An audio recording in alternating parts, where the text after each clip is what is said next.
anong ginagawa mo?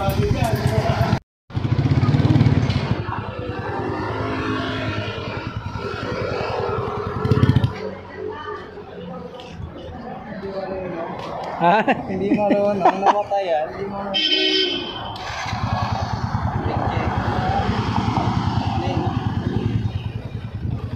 Malambot na yung ano, shock. Napatay pa na yung gas. Uy, nakapatay pa na yung gas. Okay na. Kaya pala namatay ka agad eh. Yeah, test ride. Nag-clutch refresh din yan, di ba? Namamatay na kagad yan. Namamatay na kagad yung dati.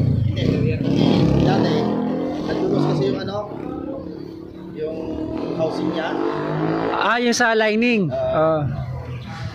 Dumudulas, walang hatak. Oo, dumudulas. Mahina yung hatak. Ayun, matetestin nyo yan. Kaya nyo ng paangatin yan.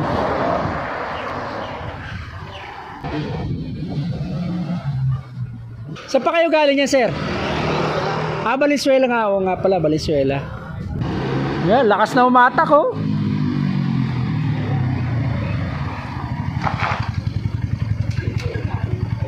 Testingin mo, sir.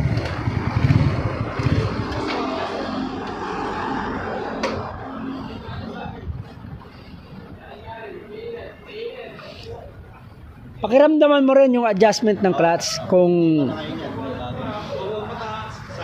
mataas o sakto. Habang nandito pa para may adjust. Pa-clutch refresh din to eh, si sir. Baka mababa sa kanya yung ano, ay minor.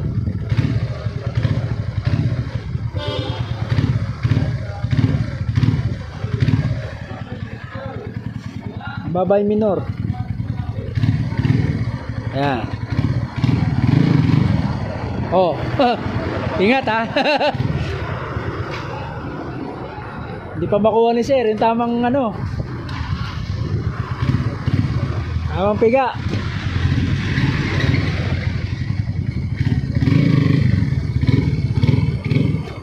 Okay, ikot mo ron. Hop.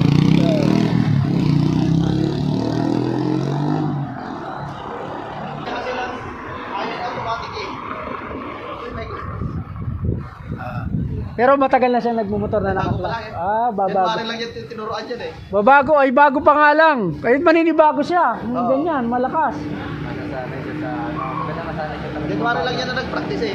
Pero maganda yung masanay nga sa ano. Yung ganyan.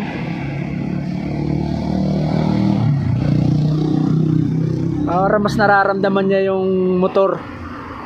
Kala ko sa sabi yan. Natin pala yung ipon. Medyo malambot nga kanina pa. Di ba kanina nga pinadadamba ni Hepe? Sabi ko malambot yung ano.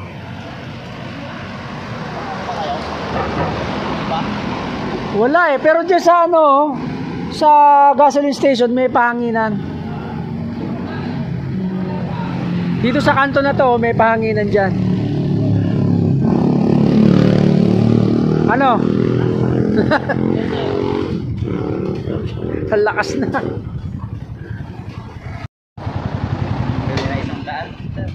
Oh, kayang-kaya yan.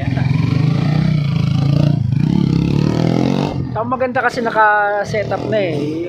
Open pipe na yung ano mo eh, exhaust mo eh. Plus may dagdag horsepower yan eh. Oh. Mas bago pa yung lining.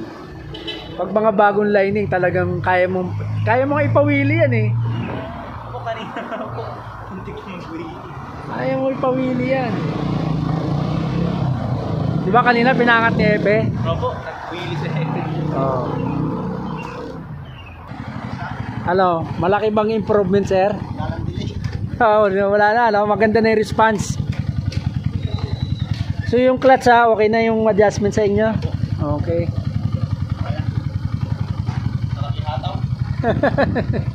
Ang bakbakan na naman.